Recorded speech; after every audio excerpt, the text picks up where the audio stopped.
Hey guys, and welcome to Little BlackBook91. We are here giving you guys again, I call it the US Taskforce this week. Okay, dealing with Married at First Sight, because let me tell you something, we're gonna need a task force to deal with some of the issues that we're facing in this week's episode. So if you guys missed the episode, there may be some spoilers involved, just to let you know. Some people will be commenting saying, you guys are spoiling it for me. Well, you better get with the show. But I am joined with some lovely guests of mine. You might have seen them last week, but I've got a special edition this week as well. She has specially flown in for me. Yes, Talisa has flown in for me, especially from. No, I'm joking. We're saying she was meant to be here last week, but she was away, and so I had to bring her back and say, Talisa, I need you this week. And she's decided to come in for me, so I appreciate that, Talisa. But yes, guys, as always, I want to make sure that you guys can introduce yourselves, let the audience get to know you if they don't already know you, and just let them know where they can find you and who you are. So I'll go with JacnGlen first, and then introduce yourself from there. Go for it, Captain. Hey, I'm Glenn from the JacnGlen channel. Line us at JacnGlen on YouTube, Jack_Glen on Instagram, Jack_Glen on Twitter. We just happen to be here once again to talk Married at First Sight, because this episode was a doozy, and I'm ready to break it down with this great cast. So, hey, make sure you check out JacnGlen. Subscribe to us at JacnGlen on YouTube. Beautiful stuff. Appreciate JacnGlen. If I go to August Love Story. All right, I'm going, I guess. Artika, this is Tommy, and we are August Love Story on everything on social media, Facebook, Instagram, all that. YouTube. Love that. And last but not least, Talisa. Yes, I love that. Go ahead and say a little song at the end of my name. I'm Talisa Ray, and you can find me everywhere. Twitter, not that I'm on there that often, Facebook, Instagram, and I am Talisa Ray. Here on YouTube, just plain Talisa Ray. I am also a life coach, which is a spin on the life coach for women, helping women find the love that they want, starting with themselves, and that can also be found at TalisaRay.com. I'm so excited to join you guys. I'm so dope. I was excited last week, like, oh, I missed it. I appreciate it, Talisa, man. Thank you. So, guys, I want to kick it off strong. You know what I'm saying? I'm debating right now if I go straight to Chris or do I go to another one. I'm scared if I go to Chris, we ain't never gonna we're gonna go the whole hour with Chris, because there's a lot to talk about. You know what I'm saying? So I might just leave him to the last bit. You know what I'm saying? Let me focus, I guess, so we can do the others quickly, and we'll get down to Chris because we have to talk about him. But let's start off strong. Let's start with Brie and Vincent. I want to ask this question: who was wrong, Brie or Vincent? Who was wrong? Can you even say that? I don't know. Can we even say that someone was wrong? If I go to August Love Story first, give us your kind of sentiments. We just had to talk about this. Oh, okay. Before we started, we think that Vincent was, I guess you could say, the wrong one in the equation, but only because he did not voice fully what his issue was. He just kind of bailed out on everything. So I think that he should have taken a step back and been able to successfully be able to say, this is exactly what bothered me. This is what I would like for you to no longer do again. Yeah. Okay. I was more so thinking that I don't want to say they were wrong. I don't think neither one was wrong. He was voicing an opinion about something, and she was just like, what are you talking about? With time, they'll be able to have a better conversation between each other about that. But I think Vincent gets he feels a certain way because of he didn't go to school or didn't. I think his education steps in, like his lack of education steps in because he feels a certain type of way. He feels like somebody's talking down to him and can't decide if it's just her playing or she actually throwing jabs at him. Because he mentioned that with his ex-girl, and that kind of played a role into it. I'm just like, man, you kind of got to let that go. Like, educated or not educated, like if you can read, you pretty much good.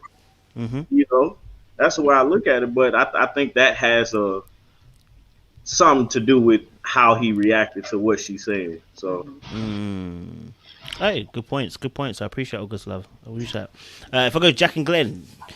Yeah, I agree with Tommy a little bit. I think he got some insecurities from when he was younger. Some insecurities about people talking to him or talking down or kind of disrespecting him.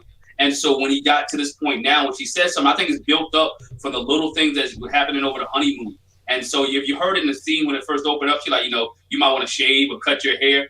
Y'all 11 days in, you telling me to shave and cut my hair. I'm not there yet. We still in Vegas. I ain't get to my barber ain't even here yet. You know what I'm saying? Or I just got home. And you know how we are sometimes. We like to go to the same barber. Or we cut, he may not even had a chance to go to the barber shave up, but she's already commenting about his shave and about, shave your beard up and go ahead and knock your hair out. So when it got to the spilling of the wine and the comment about, you being so Vinnie, in her mind, it was a joke, but he had been hurt so much that it's been piled on so much, he felt personal. Like, what do you mean is Vinnie? Because again, a person who's already clumsy knows that he's clumsy and everybody keep bringing up that he's clumsy, he's going to feel some type of way. It's like putting a backup quarterback in a game. He's going in thinking like, I don't want to mess up. I don't want to mess up. I don't want to mess up. And what's the first thing that happened? He messes up. So he's walking on eggshells in his own house. And now for her to be like, I don't feel, she felt offended when he brought it up. But you're the same person who told him, we have an issue, share it with me. So he's sharing it with you and you get offended. Because again, he's telling you how he feels, how he received it. You may not attended it that way, but he received it in a way that it was demeaning and belittling him. So you can't knock him for feeling that way. Now let's have a conversation. My problem with Vincent is that he got up and left. That's my biggest issue is that he didn't try to figure it out, solve it out. You got an extra bedroom, dog. If y'all that mad, you got an extra bedroom. So why get your stuff and leave and bolt out? You could have fixed that situation. He already had made up in his mind, I'm bouncing. The way they produced it, the way they showed it. Now, we don't know if anything else happened, but the way he showed it was that he already had made up in his mind, I'm going to bounce. Instead of saying, you know what, I'm going to stay in the other room. I'm not going to go anywhere. Again, they're 11 days in, 12 days in. No one has set any boundaries about if I argue, what we're going to do if I argue. Are we leaving? Are we going to stay? Are we going to, try to work it out? Are we going to talk in the morning? What are we going to do? So his mind will say, you know what, I'm bouncing. Good points, JacnGlen. If I get to Lisa, let us know your particular thoughts on the Brie and Vincent. Who is right and who is wrong, or if anybody's wrong, just say. Well, I don't know if I could. I would say I don't know if I want to use the words wrong, but I do think that they are both learning one another, and so they have to be a lot more patient and tolerant and a little more kind. However, for me, and I got kind of chewed out on my channel for this, I felt like Vincent was more in the wrong than Brianna. And here's why. The whole Vinnie thing was a joke, right? And I get that she's very like sarcastic and has dry wit. But just the other night, Champagne Vinnie was okay. So if you are uncomfortable with me calling you Vinnie now, I feel like you should have been uncomfortable with the group calling you Champagne Vinnie, because on that same line, that's the whole reckless and idiotic kind of reference in my point of view. And so him discussing it, yes. When she asked for like specifics, he should have provided her with more. He's going to have to learn how to not beat around the bush and just be direct and say, this is what I don't like, and call her out on it when she does it. Otherwise, she's going to keep doing it, and then he's going to keep running away, because I agree with Glenn. The one thing he should not have done when she said, I don't want to talk about it anymore, which was totally wrong. She should have said, let's put a pin in it. Let's come back to it. Let's revisit it. But she didn't. So at that point, he should have just said, okay, we're going to take a break. It's getting a little heated. We'll talk about it later. I'm so with not leaving. Like, what's that doing but driving an additional wedge in what could possibly be a great relationship? I mean, also when I think about them talking about just moments before, they're my person. He's my person. This is how, if you guys have different communication styles, they're not yet your person if you're too afraid to address what the issues are, because they could be, but you have to talk about it, But I got chewed out, so. I don't know. Does anybody agree? Anybody disagree? JacnGlen, you want to go? Go for it. You can unmute yourself, by the way. You can unmute yourself if you want to talk. Let me do it for you. Yeah. Go for it. So yeah. I kind of agree with her. You know, with Talisa, you know, it drives a wedge, but also brings another thing up because now Bree has in the back of her mind when trouble get rough, is he going to bounce every time we got an issue? That's true. Is he going to leave every time there's a tough situation comes up? When we have an argument, he's going to bounce. Now put doubt in her mind about, dang, you're a man, right? You're a dude, right? So now when it gets rough, are you going to bounce every time adversity comes in our relationship? So now that doubt is there, and I don't know, some women can get over it quickly, some can't. So we will have to wait and see. But and as a woman's mindset is like, dang, you bouncing over this?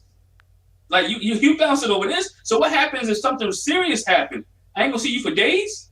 You see what I'm saying? So that's a whole different thing that's gonna play out now. Can she really trust him to be the provider, to take care and do what he needs to do? If adversity happens, he leaving. Do you think he left maybe because the anger situation? You know, does that play a part in maybe the reason why he decided to up and leave the way? I mean, I don't agree with the fact that he left. I'm only offering something. Maybe the anger, did that play a part in it? August Love, if I get you guys, it was it. If I can get you to show me. Yeah. I have no clue why he left. Like. Like for me, that's the dumbest thing to do. When you're in an argument, let's end this argument or table the situation, like you said, Talisa. That's the best. Like it's like they got to learn how to do conflict resolution for sure, but leaving the situation doesn't fix that. You don't learn anything because once you come back, you still have that to deal with, and now you have extra stuff because then the question of where you been, you know. On top of what we were just talking about, you know, so it's you know, it's okay to table things like, hey, we just gonna come back to it, you know, it's okay. Basically saying I don't want to talk about it right now while the emotions are fresh. Right. Like, give me a minute, let me calm down, and then we can have a rational conversation about it. But he stormed out like a little kid, though. I'm leaving. Yeah, I agree with that, to be honest. I agree with that. Do you, okay, so I know obviously we kind of mentioned a little bit. So in terms of her mentioning maybe the Vinnie situation, do you think it was more of a build-up of consistent kind of little, kind of like, you know, like obviously, like I saw someone put in there, like, is it more to do with that attitude that obviously she has potentially towards him rather than actually just a solo comment on its own? So like the Vinnie comment, it was like, it's a Vinnie thing to do. What does that even mean? Because Champagne Vinnie is different to, it's a Vinnie thing to do. Champagne Vinnie is positive, bruv. Champagne Vinnie is the guy that is the life of the party, okay? But it's a Vinnie thing to do. Does that make it a little bit more, have a more negative connotation, and maybe that's why he flipped? I'm just offering something else again to discuss. I don't know if anybody wants to talk about that. Can I? No, go ahead. Okay. Go on, you can go, August. You can go, August, and then Talisa will go. Yeah. August will go. August left, sir. You go, then I'll go. Yeah. Okay. I think it's a Vinnie thing to do. It was honestly, I feel like it was honestly just a response. You know, it wasn't nothing behind it, nothing malicious behind it or anything like that. She was like, oh, that's just a Vinnie thing to do. You know, kind of like trying to have jokes. You know what I'm saying? Like, for instance, and this is like a lot of people get mad about this because somebody have heard me and my wife say this, but we'll talk about each other and then we'll say your mama. It's a thing that we do. We know it's one of the most disrespectful things to say. And he'll say it in front of my mother. Right. But it's just a thing that we do, and I think that's how I looked at it, as, oh, that's just a Vinnie thing to do. The funny part would have been if she would have done something, oh, that's just a Brianna thing to do. You know what I'm saying? Just kind of start to make that type of connection with him, and that's how I looked at it. So he just wasn't in a mood to be played with. Man, the mood changed. The music changed, the mood changed, everything changed. Music cut. Shoo! Party done off. Talisa? You can totally see. I agree. I'm gonna piggyback off of what you said. You could totally see that the mood changed in the room instantly. I thought, oh wow.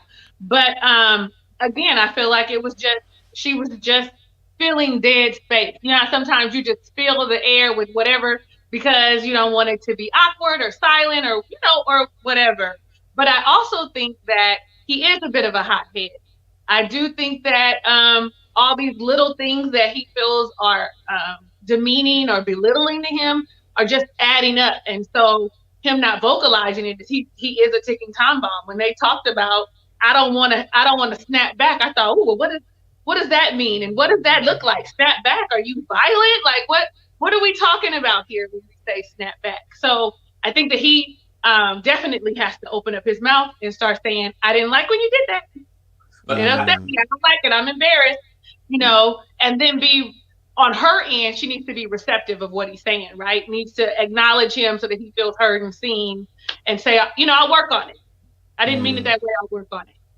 Let me ask JacnGlen before you go then. Let me ask you the question. Did Bree acknowledge what he said? Because I think that's also, I'm not, again, him leaving is just madness. That doesn't make sense to me. But did Bree acknowledge his point? Like you said earlier on, impact versus intent. So I'm asking, yeah. I don't think she acknowledged his intent because that's what he's looking for. In her mind, she didn't mean anything by it. So she was like, you know, I don't see why you're mad. But then she forgot. We go back to a couple of his episodes. Remember we was in the bathroom together? He dropped the soap. He dropped something else. And so that clumsiness. So I'm just use the bathroom thing. That he might have dropped something else while it was there. So when she said it was a Vinnie thing to do, means like, man, you're clumsy. You know, and so in his mind, like, dang, you belittle me because you think I'm clumsy because I did this before. So she's reverting back to all the things that happened before. He might have spilled something on his clothes when he was eating dinner, spilled a drink while he was in Vegas. And so now when she says the Vinnie thing to do, it's like, oh, you do this all the time. So I'm going to just call it the Vinnie thing to do. So now he's feeling some type of way because he's like, yo, my manhood is threatened. And again, you're on TV. And in his mind, it's like, you belittling me in front of America. And so I'm upset. I'm mad now. So he's feeling. Now, did she acknowledge it? No, she didn't acknowledge it because, again, she's not going to acknowledge it because she didn't see anything wrong with it. She thought it was a joke. So but he didn't give her opportunity. And again, he didn't really fully explain himself to her to make her know, you know what, this really hurt me. If he had fully explained himself, you know what, I don't like when you say this, that, and other because this has happened to me in the past. I have this situation going on. I had people in my life told me that I would never amount to nothing. I told people in my life that told me I'd never make it. People in my life that told me because I don't have the education, I wouldn't be successful. I had to work hard for it. And now I feel some type of way with my wife. Again, back to his thing, he feels that his wife is not supporting him, even with the little jokes. My, oh my. Can I? Yes, go for it. Mm-hmm. When you were talking, I thought to myself, part of it is that he's not used to a woman of her stature, a woman that is very, you know, she's beautiful, she's got a great job, and she speaks with a certain type of authority. We're gonna call it bossy, whatever, but she speaks in a way that I don't think means to belittle him, but I think that because she has such a strong voice as a woman, period, he may not be used to women talking to him in that manner, and it may be triggering to him as well. Like, you know, like you said, there's, you know, people doesn't think that he would amount to anything, and so now he's looking at his wife like she's got all these accomplishments. My last girlfriend didn't want to stick by me. Is this going to be kind of the same MO? I don't know, maybe. And also, I think we got to add too his Hispanic culture that's in the mix. Yes, they are very prideful people. You know what I'm saying? The Dominican very prideful people. So now he's like, he throw that in the mix. And as you mentioned, he didn't grow up with a father. So that's another aspect of it too, dealing with maybe his mom wasn't that strong at all. Whatever. So your point you just made, when you have a strong woman who's used to being organized, she's an engineer for God's sake, so her things has to be on point. She really doesn't have any room for error in her job for what she does. So everything has to be on point and precise. He can't take that. Now she has to learn again how to communicate to him, kind of to build him up and to make him what's the word I'm looking for? Feel confident about himself on a regular basis. So she gotta have to be able to do both. Be a supportive wife, listen, understand what he's saying, to build him up and to keep things flowing in an appropriate manner and way, so he can feel confident and kind of massage him a little bit. Absolutely. Apologies about that, guys. I had an internet connection go down. I'm glad you continued the show there. Thank you. Yeah, sorry, I don't know what actually was said. So, yeah. I mean, if I can add to it, maybe we can even discuss a little bit. I think obviously in regards to Breen Vincent, I want to say it for the third time. I still don't understand why he left. But I think I do think it's quite interesting watching Breen Vincent, because obviously, yes, he's very, I don't say like very sensitive, but he is sensitive in an area, and I think that area where he's not very confident in. And let me ask the men, because I've got men on the chat today, get me. I thought one of his, maybe his insecurity too, is the fact that his money's not up. I don't know if his money's up. I know he's got a business, but I think his money's not up. And I'm going to be honest with you, because I think when your money's up, you think differently as a man, and you feel different as a man. Do you know what I'm saying? And when you're in a situation where financially you're not as stable as you need to be, I believe that can affect where you're at as well. But let me ask the men in the sense of, does that, for us as men, like when we're not established financially, does that make you more sensitive? Can that make you a bit more sensitive to, I guess, maybe the way that Bree's even talking and taking it in the wrong fashion and wrong way, maybe, perhaps?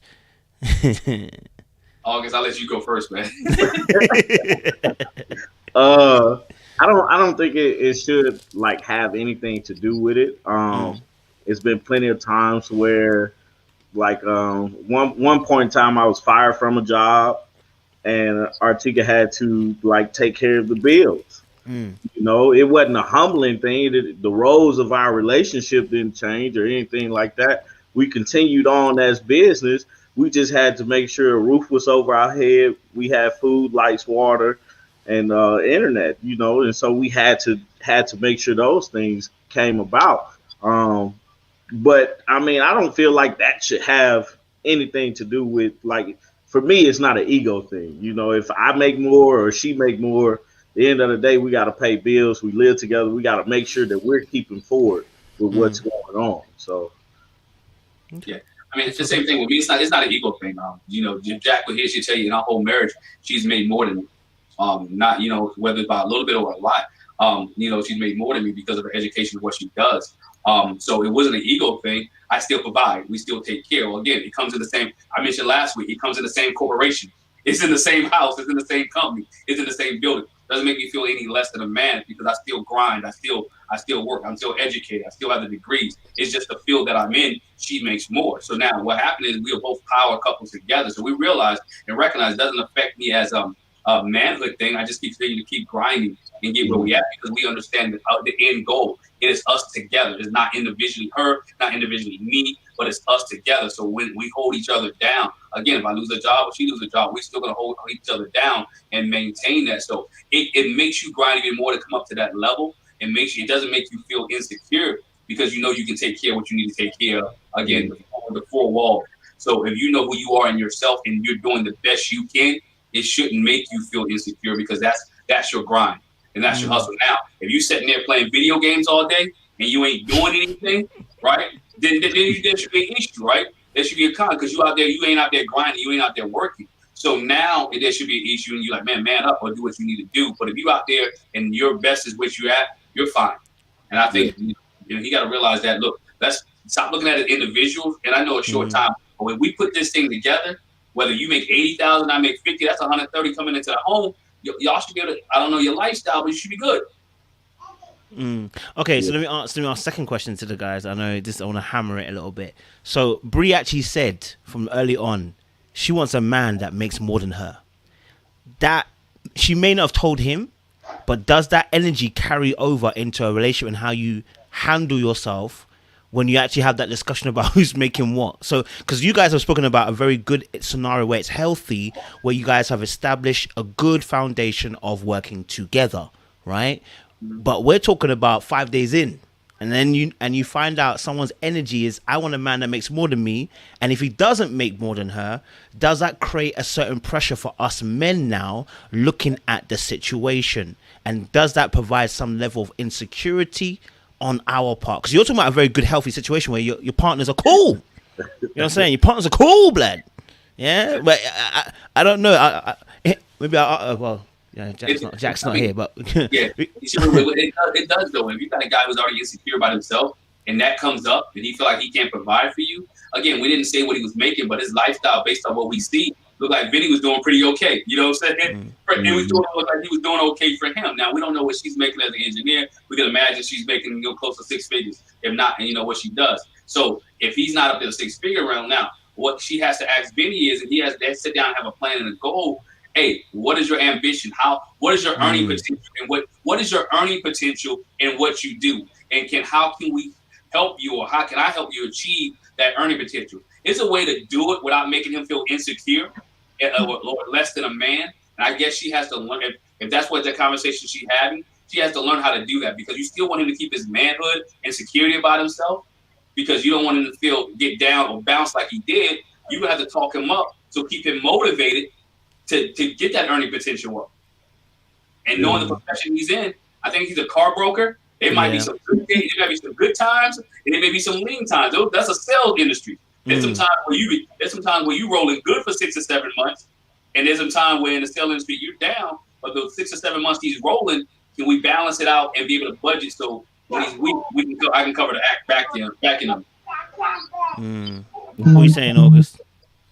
I agree. Like it puts him in a tough mindset wise. It puts him in a tough position. But the thing is, you have to learn how to communicate these things. That's the biggest thing. You have to learn how to put your pride aside, because like it's not always gonna be good in that sales career. You know what I'm saying? It's not always gonna be good, but it's gonna be good sometimes. So you have to be able to say, okay, well, she may make more now, or this is what I'm working towards. So she's the breadwinner for our relationship, but this is where I can see myself in 6 months or 7 months, 8 months, a year, 2 years, or whatnot. So you just got to keep moving forward with whatever's going on. And we also have to remember they're 5, 6, 7 days in. They're a week in to being married, and they already have, things were already set up. So you have to learn to pivot real fast in a short period of time. So, I mean, yeah, it's tough, but it's something he's going to have to learn to do. So. Okay, I appreciate it. Good stuff, guys. Good stuff. I think also as well, I think what's interesting is that for me, I'm looking at Vinnie and I look at his behavior and I look at the way that he talks about Bree. He is always trying to cover Bree. And I think the issue that he's going to face is that if he feels that she's not covering him, he's going to get really pissed. Really pissed. People who cover your every whim and every mistake expect the same thing back, and when they don't get it back, they're either hurt or pissed, whichever one comes first. And it looks like he always goes to the angry part. So if he feels like Bree's not covering him the way that he would cover her, the anger's going to come out, and it's going to go to the most, potentially, as we just saw him go outside the house. And I think that's an issue that they're going to have to work and talk about, you know what I'm saying? So hopefully we'll have a conversation about that. Let's talk about, obviously, Eric and Virginia. I want to ask about a question to people. I mean, if you're in a relationship, should you be passing out on other people's couches? I don't know if is that just me? Is that a bit mad? So let me go to Lisa. Lisa, should you be passing out on the couch if you're in a relationship? I mean, should you be doing those kind of things, or absolutely not? Absolutely not. There is no reason that you should pass out on some girlfriend, your mom, it doesn't matter who it is, but especially a guy. You should not be passing out on somebody's couch when you're in a committed relationship and you're married. Like, first off, let's get your drinking under order, and then you wouldn't have to pass out. You understand what I mean? You should be able to just be like, I'm going to call an Uber, babe, come and get me. No, all of that is, it's a flat, big, bold, neon letters, flashing. No. 80s. Appreciate that, Lisa. JacnGlen. That's a big no, man, because anything can go wrong. I know you got your boys and friends, but all y'all drunk and you laying on his couch or their couch, anything can happen. He can rub up on you, fill up on you, touch up on you. and you have no one there to protect you because you sloppy drunk. You know what I'm saying? So it's so many red flags with that. But she don't understand that she's still living in that sorority girl lifestyle. She still thinks she's in college. Because when they went to her house, she saw all her sorority friends, and those are the type of people she still hang out with. And she got to realize she's married. It's never a good idea to lay out on somebody's couch. Definitely when you're drunk, you're intoxicated, and then it's the opposite sex, because anything can happen. August Love, what y'all saying? Capital no. That's a no-go, man. I mean, I wouldn't recommend doing that as a single person, let alone as a married person. Like, at some point, you just need to be able to control yourself. Like, I had one rule in college, and that was always make it home. One rule. Like, I don't care what all you do, we need to make it home. And that was a rule that we had as friends. Now, it might be from time to time where we decide before we went out that we would all be staying at one person's house that night, but that was the home for that night that we had to make it to. But we weren't in the, you can make it over here, you can go over there, you can stay with this guy. No, you have to make it home. Yeah. What would be the issue? I mean, how would you guys handle it then if your partner, has passed out, on someone else's couch, they're opposite sex friends and they've passed out on their couch? I mean, how would you guys handle a situation like that? I'm on my way. You might be on your way, but she didn't call you because she's passed out on the couch. So now you have to do clean up the next day. What you gonna do? A TJ? Like, what do you think? I don't know. It's just a no. It's just a no. Like, it's just It's a no. Like, I think it comes with a level of maturity. You mentioned how she's part of a sorority. I mean, she was part of sorority and all that stuff. She still has that mindset. She hasn't been in a relationship in forever. And even in the relationship that she was, which was, probably in high school, did not have this type of structure or require you to be emotionally mature. Like, she's not there. There's no reason that you should be staying out, passed out on some guy's couch at all. Like you said, either single or married. Like, I'm not going to pass out. And just from my own experience, my late husband, I guess he called himself being upset with me, tells me he passed out on his friend's couch. He didn't come home and he passed out on his friend's couch. How would I handle it? The best way that I could, with love and kindness, without being so upset and want to go upside his head or something, because I don't understand why your friend didn't call your wife to tell your wife that you were on the couch and to come and get me. So for me, there's something that wasn't there. Something wasn't missing. There was something missing. It wasn't full. The full truth wasn't shared. And so, Of course, you have now another issue that you are dealing with, lying or infidelity. So now you have something else that you have to consider when you're, as cleanup. Yeah. Like 10, 12 years ago, I remember my cousin was the only one of our friendship circle, like family circle, that was married, because she got married very young. She got married at 18. I remember her getting really drunk out with us one night because she didn't drink like that, and she tried to drink with us. But one of the first things that we did was we called her husband. We told her husband he knew that she was with us, and we're family. Like, I'm literally her blood cousin. But I call him and say, hey, she's with me. This is what we're doing, and I'm going to make sure she makes it home. She made it home that night. Sorry, the kid is in the background. That's all right. Don't worry about that. We hear you. Okay. But yeah, it was just a definite, let's make sure she makes it home, because one of us made sure to be sober enough to take care of the group. So in that taking care of the group, it was, we're going to make sure that you make it home to your husband, because your husband's not going to say, you can't hang out with me again because you didn't come home one night. So I'm going to make sure that you make it home. And I think that's the key, though. It got to be a phone call, mate. Somebody got to send a text message. Somebody got to make a phone call. Somebody got to make some communication. Okay. In this day and age, there's no reason for you not to be able to get home. You got Uber, you got Lyft, you got all kind of things. You got taxi cabs. You got, even if you're both of y'all been drinking, your husband can come and get you. Anybody, your mama, get me home. Because again, you, especially as a female, you don't want to put yourself in that situation with a guy. I don't care how good their friends are. Y'all can be drinking. We just saw in this episode on Married at First Sight. Haley said she had drunk sex with Jake, and that's her husband. You know what I'm saying? Let's be honest. She just had drunk sex with her husband, and we see how that relationship began. She feels some type of way now. So you never know what will happen in the morning with people. You never know what people's motives and intentions are, regardless of how long you've been friends. So never put yourself in that situation, male or female. Come on and preach. In my house, I'm coming home. I'm coming home, dog. Just because I don't want to deal with the ramifications of not coming home. Wow. Home got to be peaceful. Boss. Okay, yeah. Any other sentiments and feelings towards Virginia and Eric at this moment?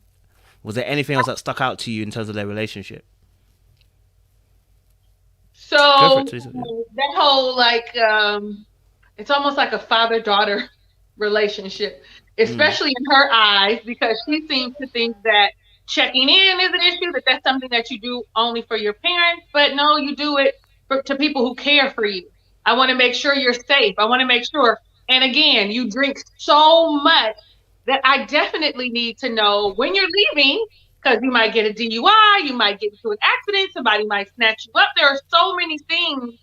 And I just think that she's just not ready. And then, now I don't know, maybe I misunderstood it, because she said that he said that she needed to ask for permission to go out. Now, people were telling me on my channel, again, unpopular opinion. This is a good question. I like this. Yeah, they said that that's not what he said, what she said, or what he meant. Well, he didn't defend himself and say that that wasn't what he meant. Now, I don't agree that you have to ask for permission, but I do agree that you need to say where you're going. I need to let you know that this is what I want to go to dinner with my girl. I'm going to dinner with my girlfriends tomorrow. Do we have anything planned? Or I'm going next week. It is about notifying. It's about being respectful of your relationship. If he's asking for permission, then that's a no. But if he's just asking so he knows where you are or what your plans are so that you guys can communicate, that's a whole different ballgame. But for me, asking permission is different than notifying, right? Advising. But here I am, a widow. I've been out of the game for a little bit. So maybe, the married couples know something that I don't know. Let me ask the married couples, should you be asking for, I mean, do you ask for permission before, let's say, maybe going out? Is asking permission the right word? Maybe is it a courtesy to almost ask, but not necessarily you're looking for permission? You know what I mean? Like when you ask someone, like, "Oh, can I go out? I'm gonna go out. Can I go out?" Whatever. Not like can I go out, but like I'm gonna go out with a girl. Is that all right?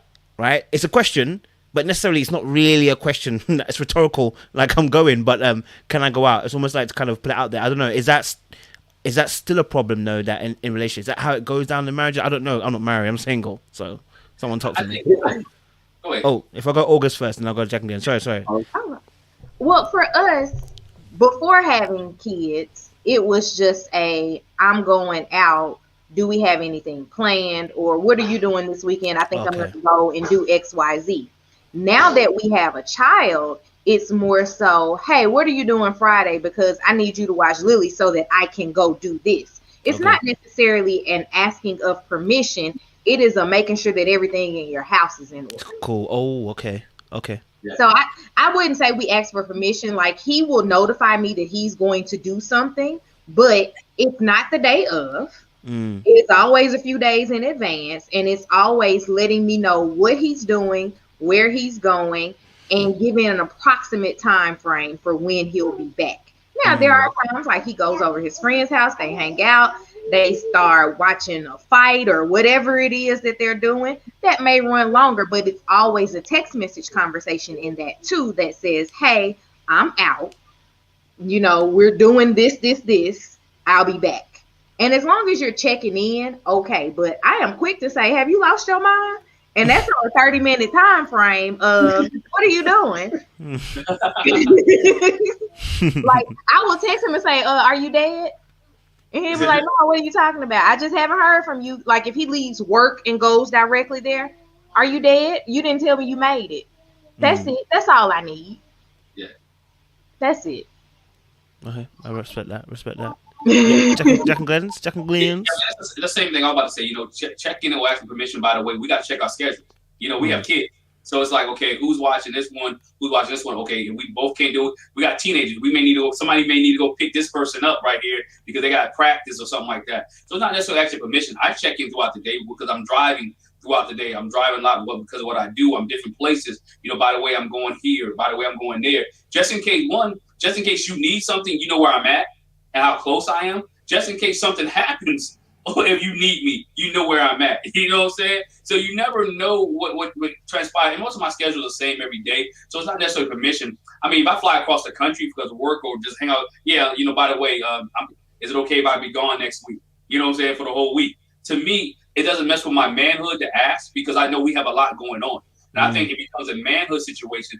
By the way, I could be submissive because, well, again, submitting one to another. By the way, do you mind if I go out tonight? Or do you mind if I go watch the fight? Do you mind if I go this, that, and other? It's just a common courtesy with your partner. Do you mind if I go hang out with a girl? Like, she's not here now because she had to sing. She said, by the way, so-and-so want me to go sing with them. Do you mind? What else we got going on? So we got this going on. Yo, if you can pop in. So we can cover each other that way. That's how you cover each other and communicate. I think when you see these power struggles, somebody has some insecurity in the relationship because if you look at Virginia, oh, I got to ask permission. I didn't ask for permission. At the same time, I know your behavior and I want to know where you're at. You're my wife. So I want to make sure my job is to protect you. And I don't want you to put yourself in a dangerous situation. And she can't see that, one, because of her age, and two, I don't think she ever had anybody around her. She's never seen a successful marriage. We gotta look at that too. Everybody in her family has been divorced.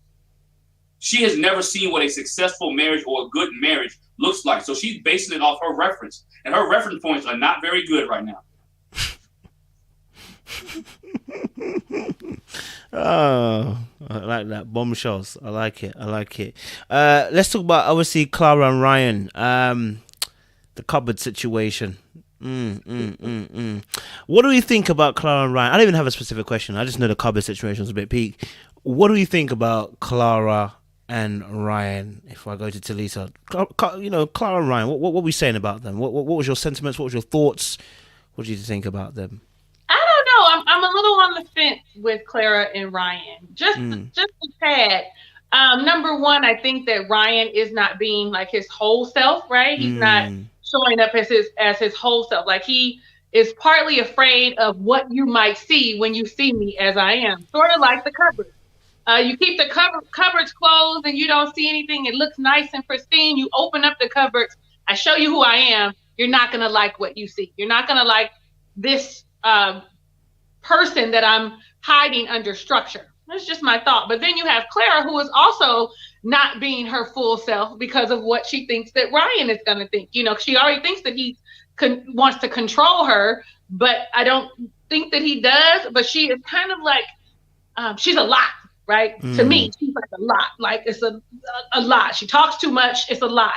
But if she tones that down for him, you know, and I feel like when you're married, you know, you're going to take all of me, the good parts, the indifferent parts, and not the not so great parts that you aren't, you know, I might not like it, but I love you. So I can deal with you talking a little bit too much or sharing, because that's really what it is. She kind of like overshares a little bit, but I don't really know how I feel about them.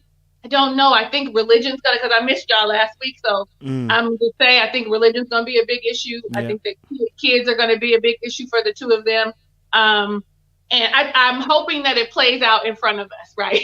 That's a little messy, but I'm really hoping that we get to see that so that we can talk about it and really dig into what we see, you know, what they're hiding. They're both hiding. They're not their full selves. You got to show up. I need to be me in order for you to accept me and love me and this marriage to work. And if there's something that you don't like, so that we can start talking about it and moving it through. Okay, I'm going to just say one more thing and I'm done. I also think that she's ready. You know, like the whole thing, we've had some physical intimacy. And then she turns around and says, he never took it. I've never seen him without his shirt. And I'm thinking to myself, oh, okay, are you cuddling? Because I don't know what else you're doing if he has his shirt on. Like, you're cuddling, you're hugging, you're kissing. and she's frustrated already, and it's only been 7 days. How you gonna be frustrated 7 days?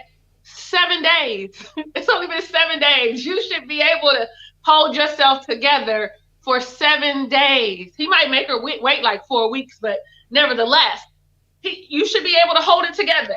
Keep it together, Clara. Keep your legs closed. It's fine. Don't worry about it. Like, I don't know. I'm done. My rant is over. It's over. Yeah, no, I love it, man. I love it.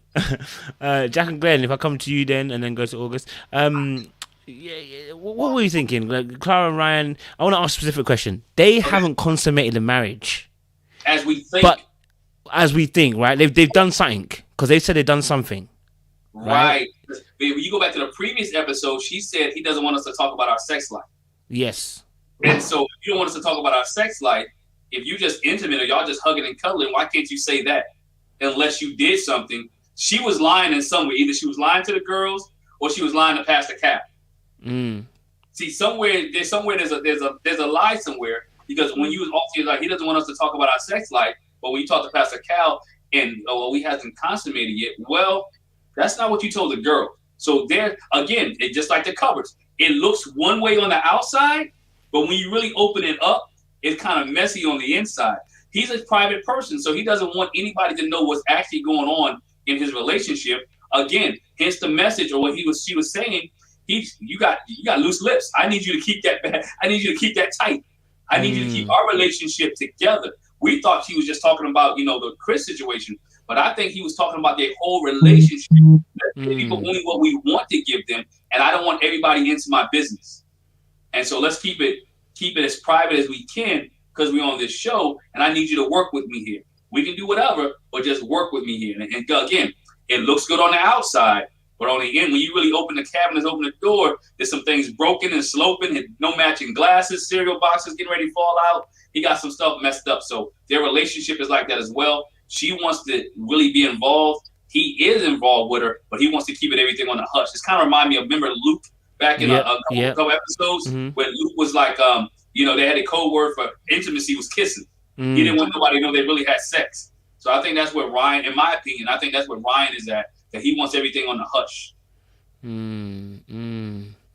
August love. I agree with both of you guys. Definitely Ryan is not being himself, and the entire exchange of we don't want to talk about sex. Well, you don't have to talk about sex. Like, it's an easy conversation to avoid just by saying yes or no. Because if you say no, it might give you another question, but you just say we're not ready yet, conversation's ended. If you say yes, are you using protection? Conversation's ended. So I think that if whatever it is that's going on behind closed doors, you're making people talk about it more by not saying yes or no, because it could just end at that. Like, after, I think with the exception of, and we haven't gotten to them yet, with the exception of Chris and Paige, when everybody else has said that they're having sex, we're just like, oh, okay, and we move on. Like, it's been just okay, whatever, we moved on. So I wish that they could both show up as who they actually are in front of the camera. And I know having a camera crew follow you has to be very weird. It has to be abrasive at times. But you don't have to put on a front because of the cameras. Like, at some point, the cameras will leave and you still have to be with this person in some capacity. No. Oh, okay. I was thinking it was a bit like, I know people are secretive, and I know people can be like, they don't want to talk about certain things, right? But I thought it was a bit weird that obviously they said that to Pastor Cal though. Like they've done other stuff, they haven't consummated. And for me, I don't know. I'm not gonna lie to you. I'm getting virgin vibes from Ryan. Gonna be honest with you. I'm getting he's a virgin and he's not telling us. Either that, or maybe he's scared of his parents and the parents are pastors, and maybe that's why he's trying to keep it ahead for that. Maybe that's another thing. But you're married, so. But again, this is all part of that whole thing with Ryan. I didn't know his parents were pastors. I didn't know he grew up in the church. I didn't know you wanted someone who was a Christian. I didn't know you. You know what I'm saying? Like we keep finding out things about Ryan that we didn't know that he was on about. Like, do you know what I mean? It's always seen. It's like the cupboard situation. We're having to actually open doors every single time for Ryan. There's another layer to him. You know what I mean? If there's a little feeling of being unauthentic in some sense. I feel like in some parts with him, like he's, like you said, he's not being. I'm not getting the full sense of who you really, really are.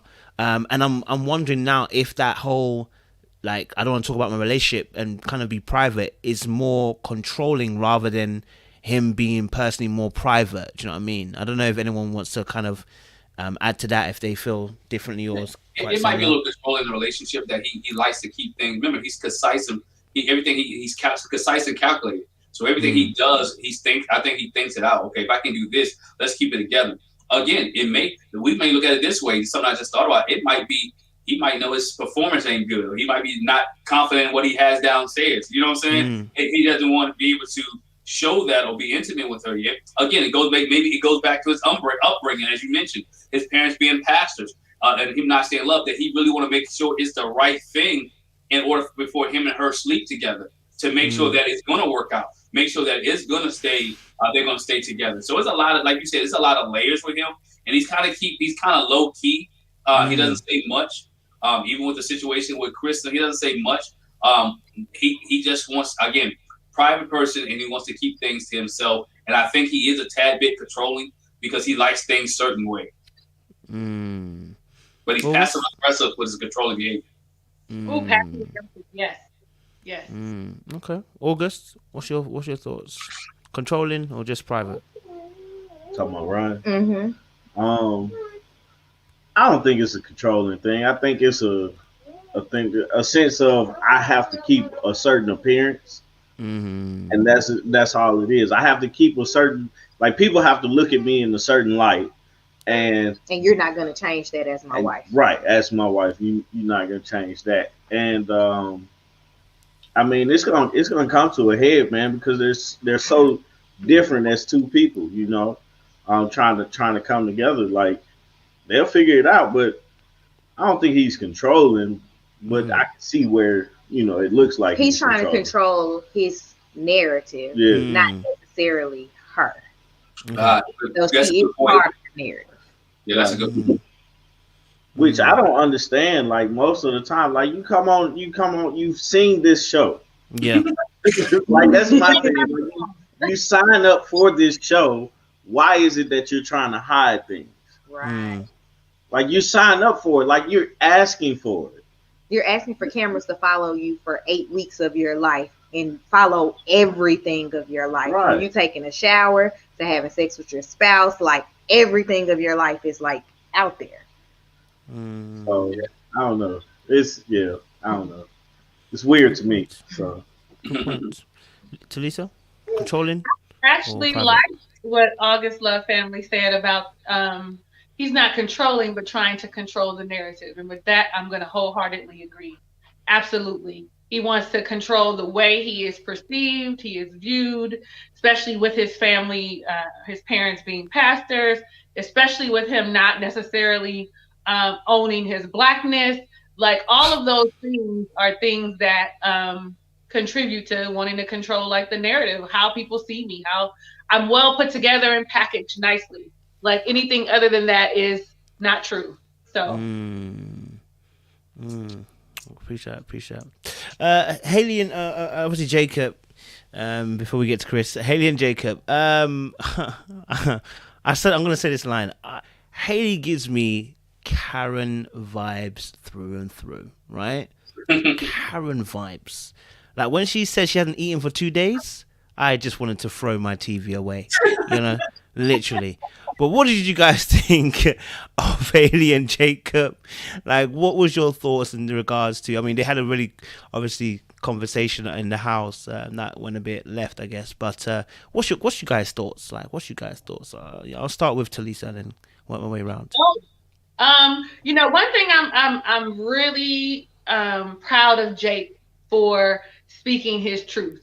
Whether it was how she felt, if it was the delivery was wrong or not, I am very proud of him being able to communicate what he did not like and told her a lie is a lie. You lied. You lied. You did not want me to join you and the other people. And you could have invited me later, but I want him to continue in that vein and not be foolish. Like he said, I apologize for what I said. And my thought is, listen, don't apologize for what you said, but apologize for the delivery, because you meant what you said.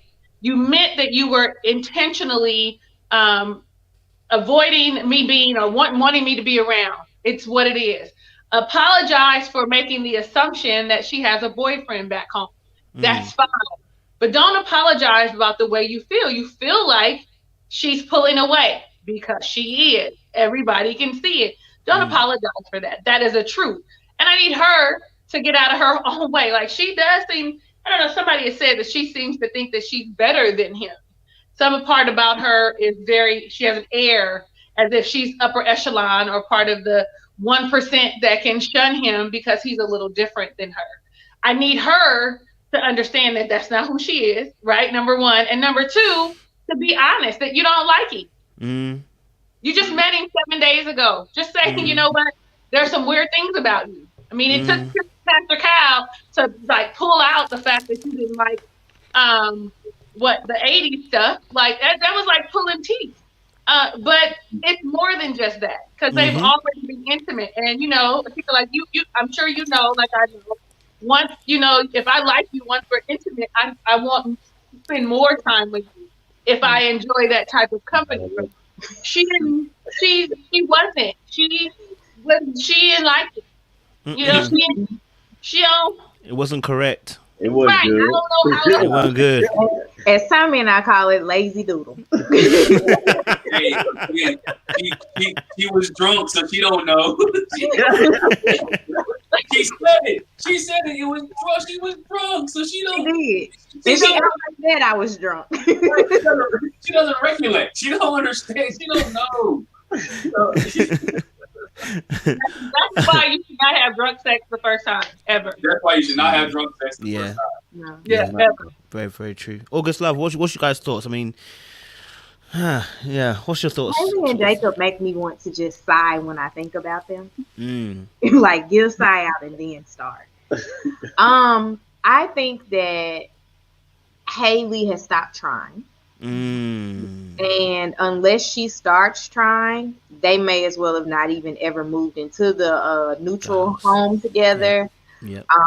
Or even pretended. And then the whole fight with the dogs, we gotta live with Brett 2.0. Too many dogs were going on, man. It was they have sometimes 4 it's dogs. bothered by the fact that they have 4 dogs between them. Why y'all have so many dogs? But when you look at their relationship, he really wants to make this work. He is looking at this as, I am 38.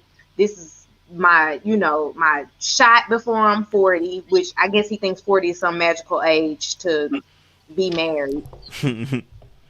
But he's looking at it like, this is my last shot before 40. I'm going to try to give this my all. And then now she is like, oh, I'm done. Like, lazy doodle was it. That was the last straw. And she's not trying anymore. And I think that if she tried, maybe not that they could work out, but they could at least walk away from this not hating each other. Right. I'm with you on that. JacnGlen? Yeah, I think Jacob is trying. I agree with Talisa. I think he should have said what he said to her. It could have been done in a different manner. I don't know if you guys watch Unfiltered. This is what she said that happened.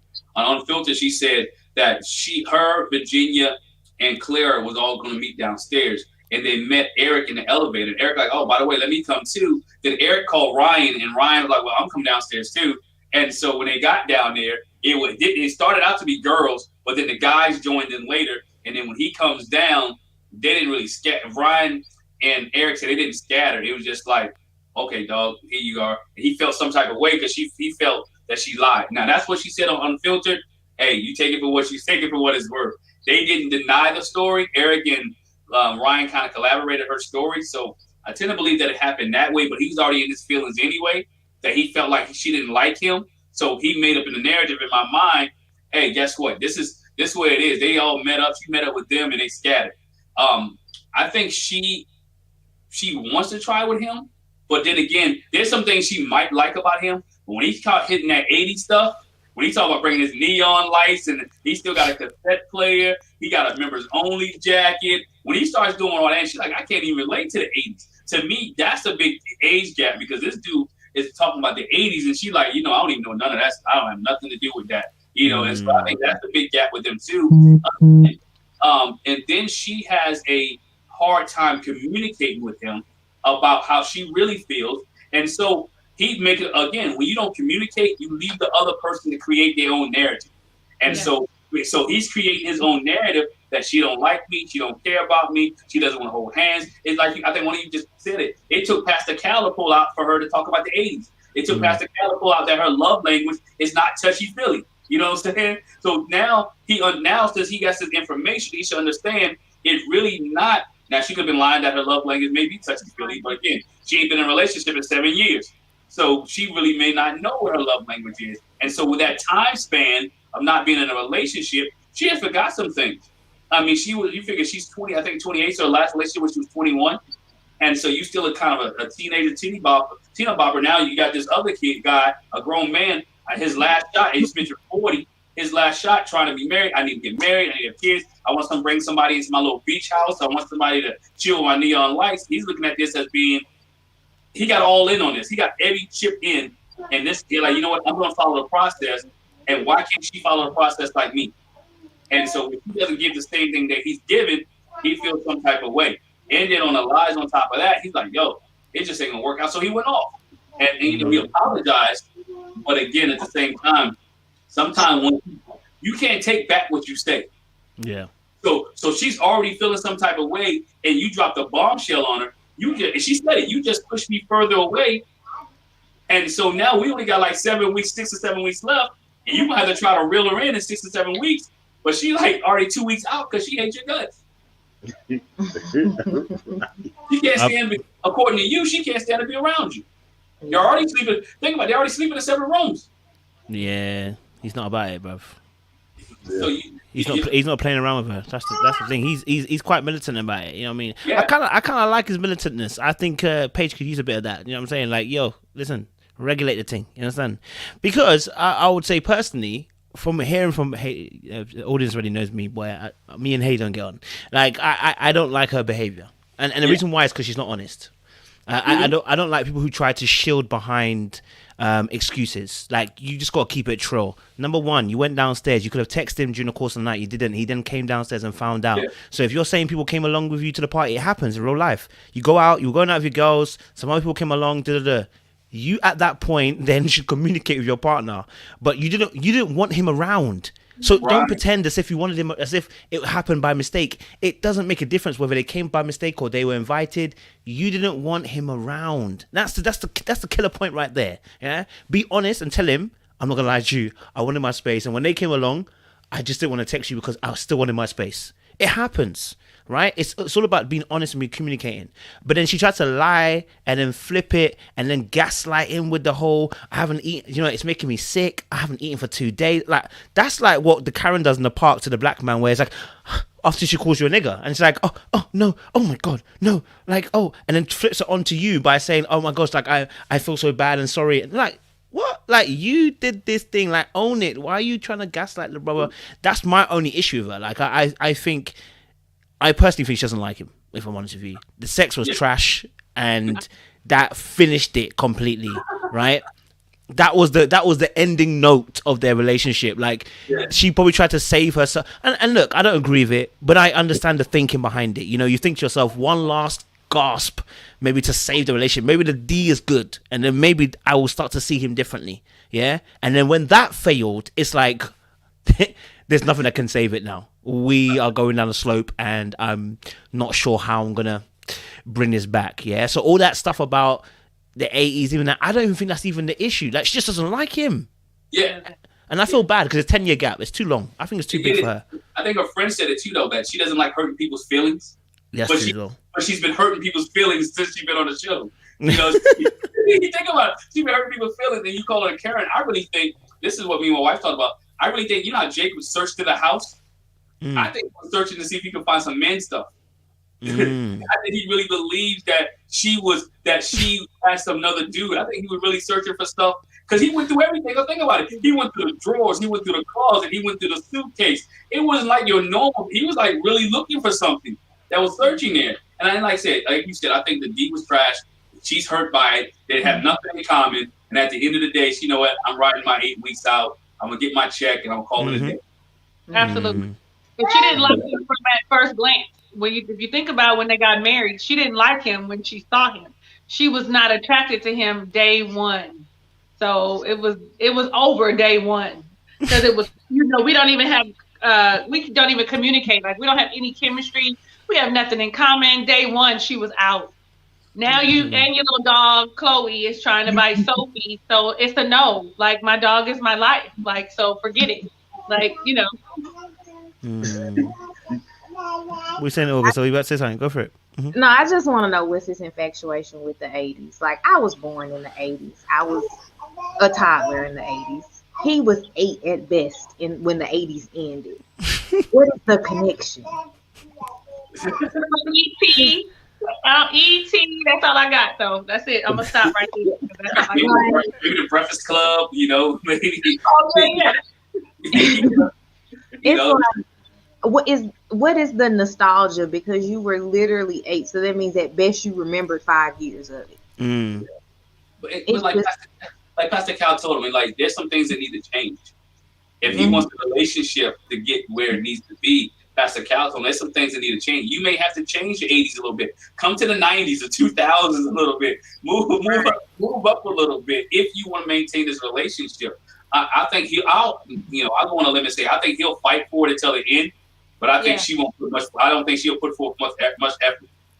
I think she'll play the game again on TV, but I don't think she's really putting forth the effort to keep the relationship. Yeah, there'll have to be some overly grand gesture for them to make it work, and I don't see that happening. Yeah. Maybe round 2 will help. Not lazy.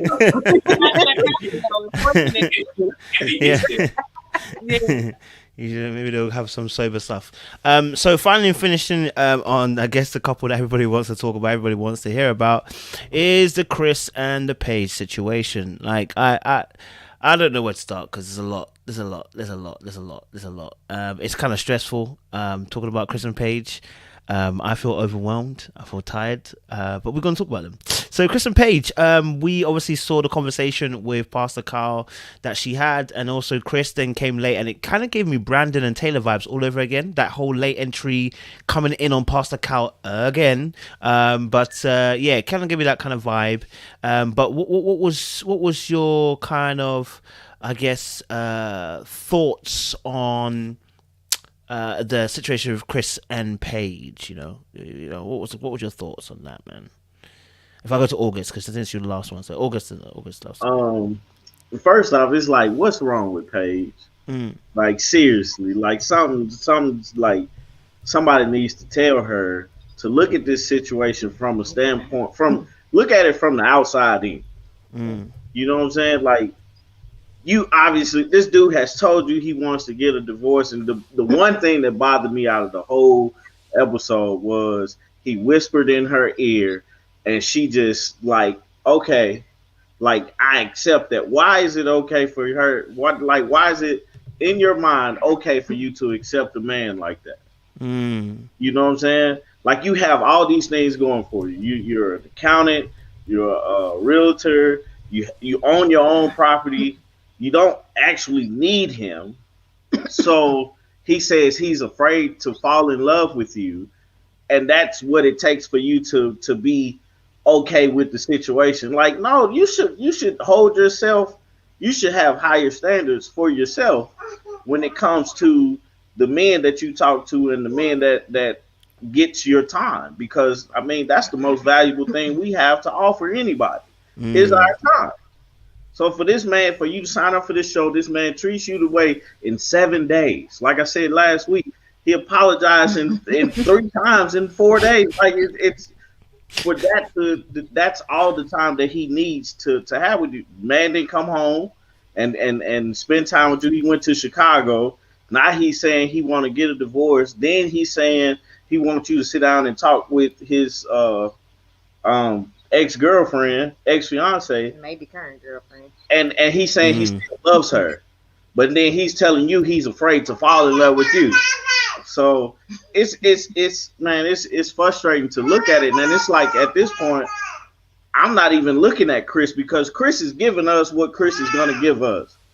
It's like Paige, like, come on, man, you gotta stop being a simp when it comes to certain things. Man.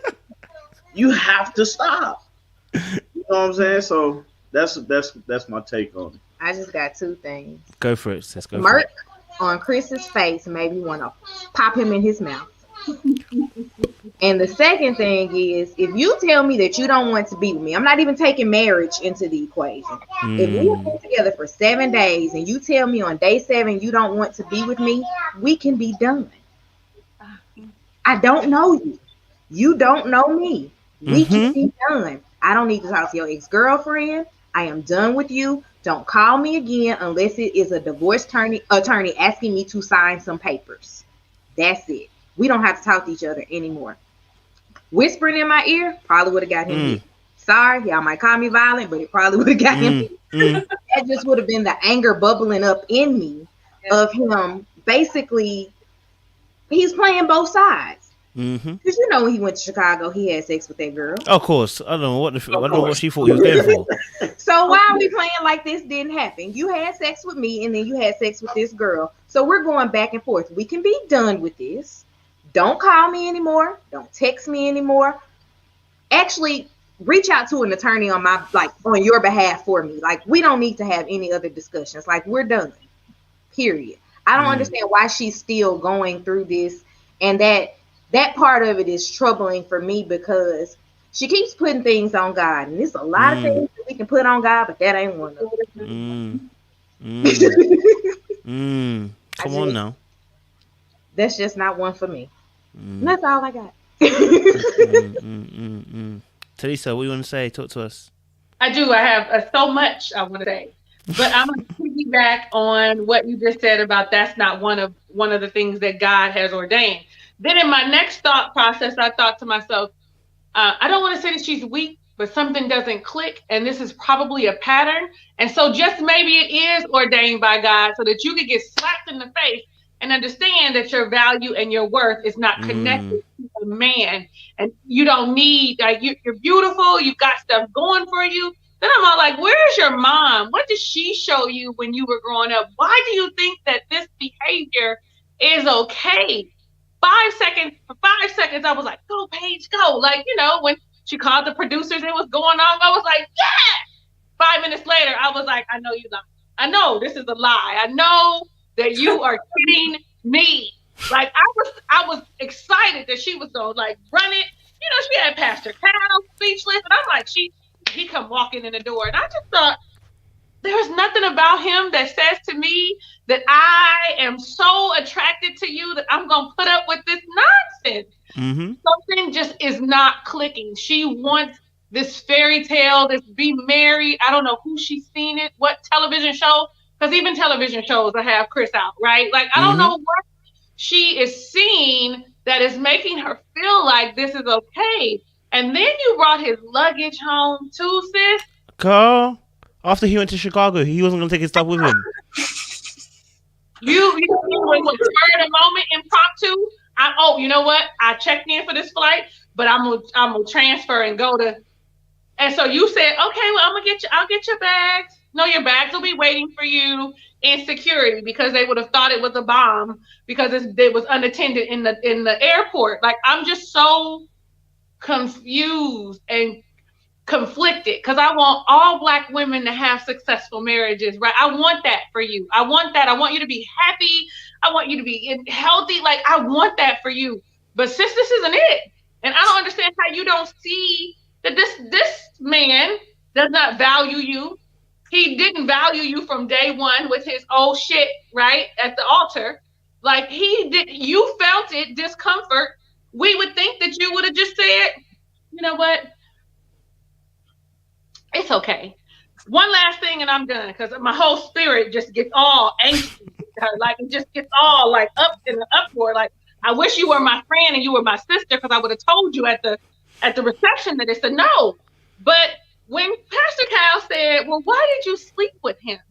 If you felt, that there was a disconnect, why did you sleep with him? And she said, because I didn't want to upset my husband. You knew him one day. Miss People Pleaser. Look, we all got a little bit of that in us, but no. And the one thing that he likes about you is your goodies, your goodness and mercy, because that's why he don't want to be disrespectful. The one thing he likes about you, girl, please. I'm just done. And that whole I'm spiritually attracted to you, I just want to slap him too. I would probably choose violence, okay? They would be taking me out in handcuffs. I'm sorry. I don't want to be like, she gets me all like, I'm sorry. I'm done. Like, I feel hot and flustered. That's how just chaotic I feel when thinking about her. I'm with you. Sorry. I'm with you. No. You're good. You're good. Even though Chris was originally the problem, she's now perpetuating it, right? And as her perpetuating it and continue to do it, it is now falling on her because she's had several outs. And I'm done. I hear that. Jax, you're in the conversation. Let Jax has joined us for the last bit of our conversation. How you doing, Jax? You're right, yeah? We're talking about Chris and Paige, Before I let your husband go, I'll let you go first, and ladies first, and that, you know what I'm saying? What's your thoughts in regards to the Chris and the Paige situation? What's your thoughts? I felt like Talisa. I told my husband, I'm mad, I'm angry. I'm angry. I was like, Chris, I was mad at Chris, but in that episode, I was mad at Paige. I'm like, you don't owe him nothing. Let it go, sis. Let it go. You don't owe him nothing. And that smirk on his face, I was like, don't let it work. And she started, I'm like, Chris, he got her wrapped around his finger. And I'm like, I hope I don't. This is what me and my sister talked about. On the Braxtons, Tamar said that Gabe had the ding-a-ling of gold. I said, he must have, it must be gold. Mm-hmm. I don't understand. And I was just like, God is not the author of confusion. He wouldn't put you, and I get what you're saying too, Talisa. Sometimes we do get in situations, so we learn a lesson and be like, oh no, I shouldn't have did that. But yeah, I just couldn't believe it. And I felt like I told my husband, my issue is Haley's been talking to her friends and FaceTiming her friends all during the honeymoon. I said, Paige must not be talking to nobody. Because if she had talked to homegirl from the reception, she'd be like, sis, run, go, now, leave. Don't put up with that. Don't put up with that. And I also told my husband, I said, for her to say to Pastor Cal, we've been intimate. So it's day 11. We've been intimate every day except 2 or 3 days. I said, so that was the day when he went to Chicago. And what other day did I say husband? I can't remember. I was like, that'd be the time that he was gone. Is the only time then when her cycle started. I was just mad. I really wanted to chop him in the throat. I was mad at both of them. And I said, he waited good till Pastor Cal left. And he slithered over there. He was hissing like a snake in her ear. Did God really tell you not to eat the fruit? Did he really say that? Did he really say that? I don't think he said that. I'm afraid I'm going to fall in love with you. And she was like, he said, you said you was done, be done. Bye. Bye. That's what I have to say. I was really disgusted. I was like, I can't do this. She is embarrassed. It's embarrassing to me. It's embarrassing to me. I was like, sis, you can't act like that. So definitely this episode, I'm still mad at Chris, but I'm even madder at Paige because fool me once, shame on you. Fool me twice, shame on me. Because now I'm the dummy. Appreciate it, sis. Captain, talk to us, man. Yo, man, she is again. Chris, you can see where Chris, or what Pastor Cal, I want to reflect on this one apart. He doesn't deal with men very well. He's intimidated by men. Because when Pastor Cal asked him questions, he wasn't direct and honest and answering the question. You came in like he was a big deal. You came in late. You came in, and now Pastor Cal's asking you questions, and you don't want to be honest with him. You don't want to. You're intimidated by the fact that he's being direct with you, that he's being straightforward with you. Now, my issue with Paige is this. Come on, girl, you got to have some type of self-worth. You got to have some kind of decency about yourself. Where's your daddy at? You know what I'm saying? What did your daddy teach you? What did your mama teach you? You done had two men walk you down the aisle. Let's go back. She had two men walk her down the aisle. So what did these two men teach you about your self-worth? And then you better not let no man treat you like this. Now, mind you, we can't handle the baby situation because that was before you. But what he did while he was on this trip to you, being disrespectful, calling you out of your name, treating you just like you a piece of meat, as my wife said in our review, getting on top of you, just doing your business and treating you like that. That's how he treated her. Because think about it. He done showed his tail every day. I don't know about y'all. If I show my tail during the daytime and embarrass her, guess what? Guess what ain't happening at night? You know what I'm saying? He showed his tail and made you look like a fool all day long. And you still was willing to give it up to him because you want to do a husband duties? Guess what? I said in our review, his daddy planted the seeds. At the inception when he said, guess what? My son will work. He come home, and I want you to have sex with him. And so you remember what she said? I was doing my wifely duties. Guess what? You have wifely duties to say no. No is a complete sentence. Yeah. You can say no. Guess what? As she said, it got to be the dingling of quote-unquote gold. Because guess what? There's no way in the world he treating about the bags. Talisa, you was right. My bags would have still been at the airport. So right now, I would have been picking my bags and they would have been bringing them to the house. But guess what? She didn't do that. And for him to slither and talk to her and wait for the dominant figure to leave and then slither. Girl, he'd already told you he loved the ex-fiance. He already told you to think about getting together. He already told he left you on a plane because y'all flew back together. If you look at the clip, y'all was on the same plane from Nevada to Atlanta. So when he got to Atlanta, he hopped on another plane. Did he pack it? My wife said this, which was pretty smart. He packed a carry-on intentionally, knowing he was going to Chicago.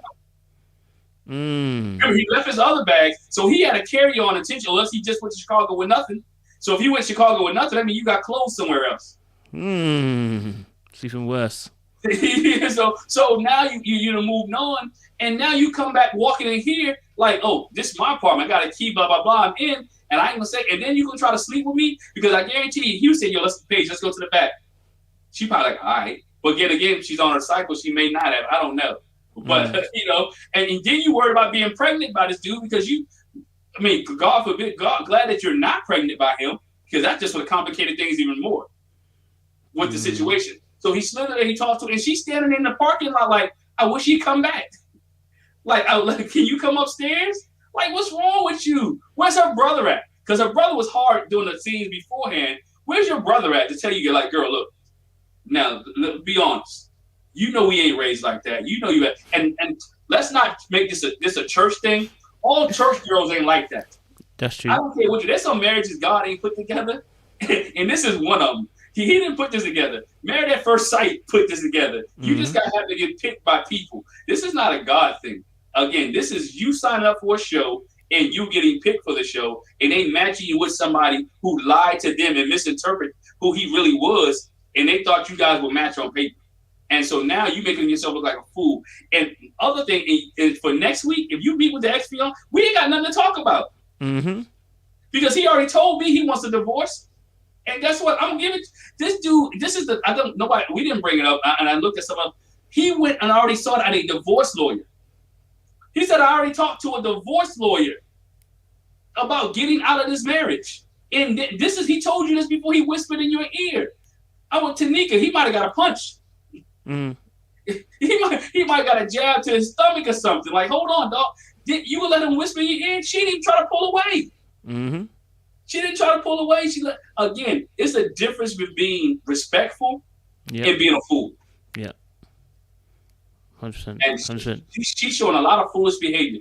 A lot of foolish behavior. So hopefully she gets to talk. We get to see her talk to her friends or interact with her friends. I think in the episode, friends are supposed to come over. Hopefully her friends are set up straight and she'll be good for the rest of the episodes. Let me go to August love story. Let me get your last thoughts on Chris and Paige. What's your last thoughts on Chris and Paige? Something you want to add for free? Yeah, I'm totally agreeing with everybody else. Like it's for me, it's hard to look at Chris now and say, "Hey, Chris, you know," and still be frustrated. Like my frustration comes with Paige for allowing. Hey, he whispers in your ear that he already told you he wanted a divorce. We don't have anything to talk about except the procedure to go forward and get a divorce. If you've already have an attorney, get that attorney to contact me. Let me sign these papers. We haven't merged any assets, so this should be a clean break. Right. I should be easily divorced from you. All we have is a few days on this TV show. Annulment. Right. So I don't know if they can get an annulment because of the sex, but oh yeah. But you could also argue that he is misrepresenting himself. So maybe. Yeah. Right. It's just the one thing too about I noticed when he walked in the room, you know, usually when somebody walks in the room, you stand up and shake their hand and stuff. Like Pascal didn't even stand up. Yeah, he didn't. Pascal at that point, for me, has lost all respect for this man. Coming in late to talk to him, and then here Chris is cowering down to Pastor Cal. I don't want to talk about that, or not being completely honest with him. I mean, I can't respect the man like that. And like Pastor Cal said at the little screen, what's it called? The confessional part. He was like, usually I fight for marriages, but now I can't fight. Yeah. You know, like I was like, I hope you wouldn't. I wish in that moment when he said it would have been disrespectful to Paige, that she would have said, "No, go ahead, say it." I'm a big girl, because then he would have had to have said it. Right. But she knows she wanted it too, because you go back to some of the things she said. She wanted to have sex on her honeymoon night because she had a dress when all the girls had got together before the wedding. He was ready. He was ready. He was like, okay, let's do it. Now, again, it was good. So she's like, okay, let's do it again. Oh man, it was good. Let's do it again. You know what I'm saying? So she's a willing participant in this thing when it comes to this.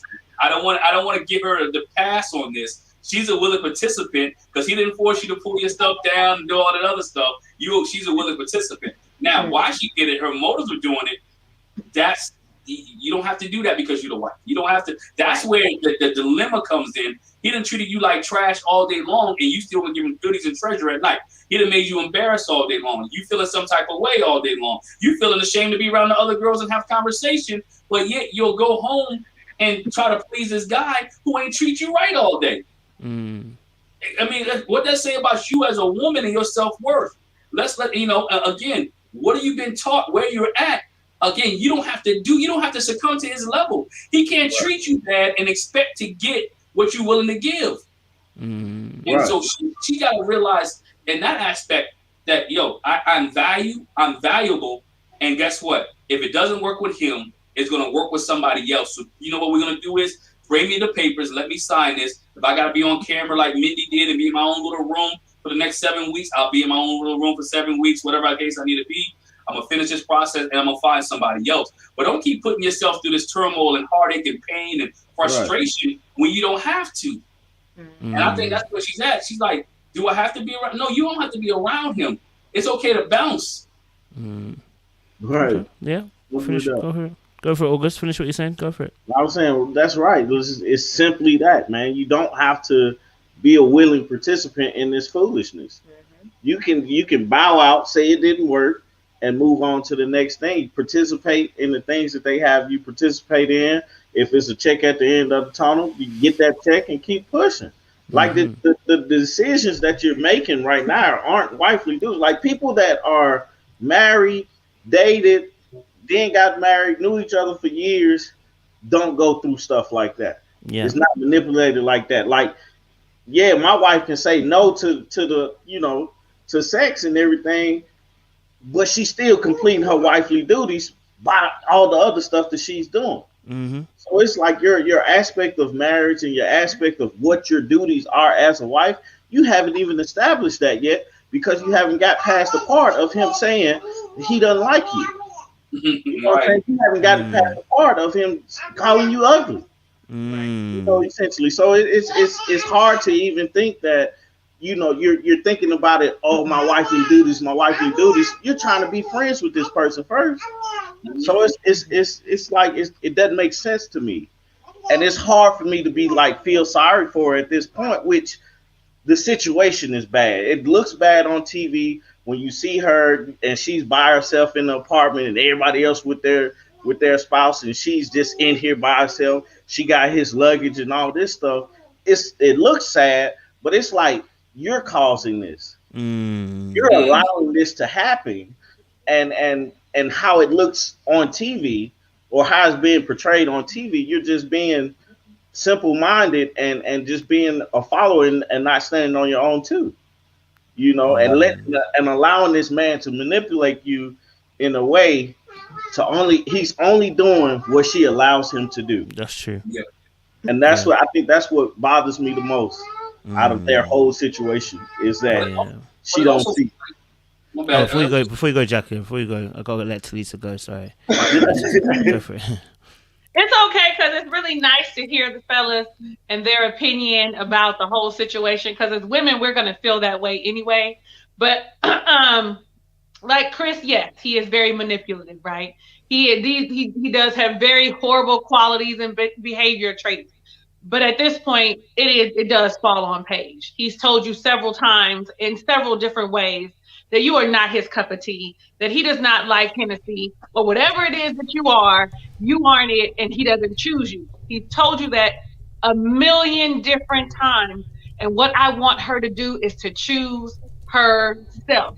Before you do anything else, I choose me. And if I choose me, you can't, you can't embarrass me like this. You can't make me look foolish because I now know my self-worth. I know my value. I have respect for me. I love me first, right? I so want to just slide in her DMs and say, girl, listen, I'm going to give you some free sessions so that we can get to the bottom of what all this is so you can know who you are. Like, because that's where it starts. Like, I don't feel like she has a good grasp of who she is except for what she does, right?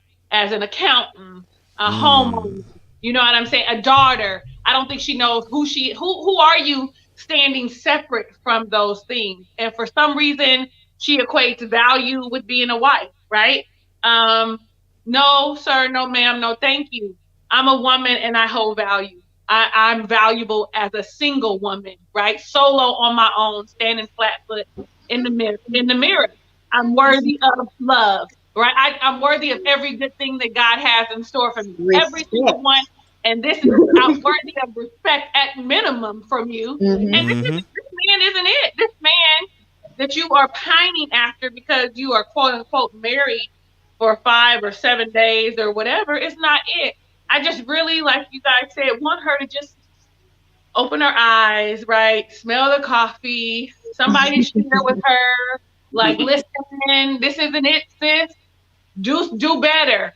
He's not even attractive. I don't care how golden his D is. He might got the ticket, okay? He might be. But the way he treats you is not enough for you to be sitting and dealing.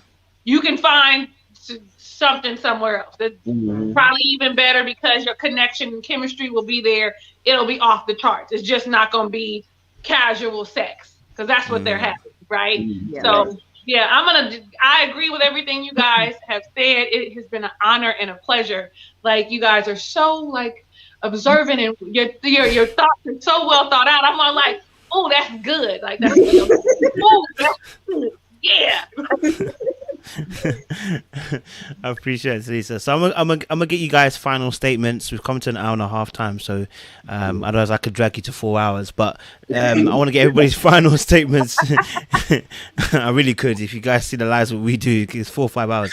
So I want to get everybody's final thoughts. 30-second roundup. And also as well, as you give us your roundup and summary, please also let us know where we can find you and where we can connect with you on your particular platform. If I let JacnGlen go first, I know it's just Glenn today, but you fine. My final thought is, does Chris run the show or does Married Lifetime run the show? Because Chris seems like he run the show. He tells me at the mic when they're not to do production, when not to film. I mean, Brandon couldn't get away with that. Where's the girl that told Brandon, dog, we can record you now. We can record you. Maybe, I don't know, did they leave her on that season? Because she was on it. Whoever production is now, it's like, They just go whatever Chris says. There's no way in the world. And then Paige listens. She's I'm gonna cut my mic.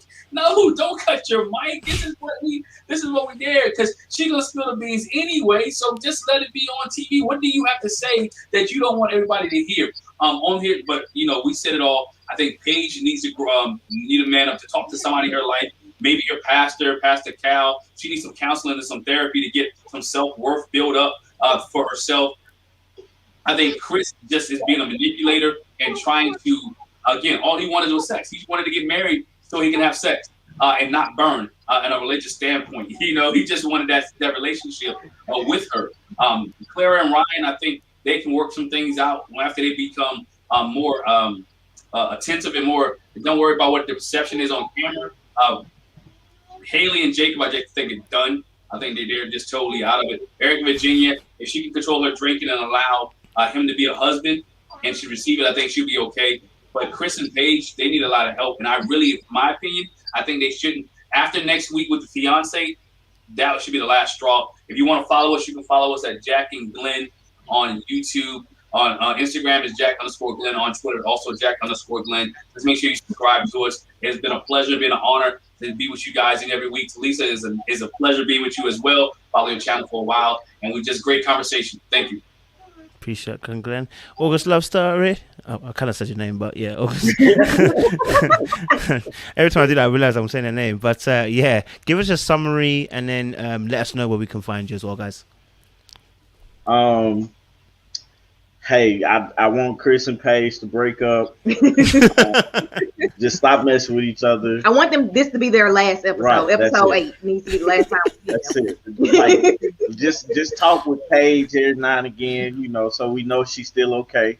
Eric and Virginia, I think Eric needs to stop looking at himself as being the professional or the vet in this married thing because he's married and start looking at her as his wife. And I think Virginia needs to grow up and start realizing she's in a relationship. She's a wife. I think Bree and Vincent are gonna be okay. They just gotta learn to communicate with each other. Who am I missing? Jacob and Haley. They're pretty much done because Jacob went strong one way and Haley is strong another way and don't like him. So hey, that's it. Did I hit everybody? I think that was it. Okay, cool. Or did you do Clara and Ryan? Oh, Clara and Ryan, they're okay. They hiding behind the curtain anyway. So like they figure it out. Like he's hiding something, and Clara's like, I want everybody to know. So eventually it's gonna come out. So just give it time. If you haven't already, please go subscribe to our channel at August Love Story. We have a podcast that comes out every Wednesday on our channel. So you guys can check it out. This week we're actually talking about cheating, so it'll be a good episode. That's my favorite topic right there. And we're August Love Story on everything. In my personal page is Artika, just first name at Artika. His is I am Tommy T the third. Appreciate that, guys. And Talisa, give us a summary and where we can find you. I'm gonna make it real easy. I think that the only people that have a chance is Brianna and Vince. As long as they can work through their communication issues, I think that they will be fine. Everybody else can just go away. Like they can all just silently go off into the night, and I wouldn't even know. Like, I do like that they're messy, and they have relationship issues because that's what I like to talk about. But they are all pretty much doomed. At one point, I thought that Clara and Ryan might have had a chance, but now I feel like no, they'll probably say yes for the sake of saying yes. But everybody else is just going to be a no. I'm rooting for Brianna and Vincent. I hope that they learn how to communicate and get their life in order. You can find me everywhere at I am Talisa Ray. Listen, just Google Talisa Ray, and I should pop up. Include my little podcast. I can't wait to watch y'all's podcast on Wednesday about cheating. I'm like, I like all things cheating. Let me hear what y'all talking about. You know me. Follow me. Subscribe. Follow me on Instagram. Subscribe to my channel if you aren't already. You are welcome to become a ray of sunshine. Everybody, come on in. Okay. Yeah. You might have to bring that podcast episode on here. We want to hear them cheating stories. I'm definitely tuning in on Wednesday. So yeah, guys, thank you so much for joining us tonight. Last week we were the Avengers. This week we're the US Task Force. I don't know what will be next week. Might be the Border Force next week. But no, thank you so much, guys, for joining us and sharing your points of view. It's been good. It's been insightful. And it's been good just to hear different points of views from you guys and coming together. Audience, as always, thank you so much for being respectful in the comment section. Make sure before you guys leave, you like the video. It helps with the optics and the analytics. And also as well, make sure you are following these guys. Okay, I chose these guys with a purpose. Okay, because I know that they're sound individuals. So listen, you can trust me. Follow them. Okay, follow them. Yeah, click like and share and subscribe. I always say share, and I don't know why share comes out. Like, share, and subscribe. Okay, guys, to the channel. But guys, it's been beautiful. It's been proper. We're gonna see you next week, and hopefully we'll have some better news on Chris and Paige. Okay, I'm pulling a leg. There's not gonna be any more better news. Appreciate you guys. Stay locked and stay loaded. We'll see you next.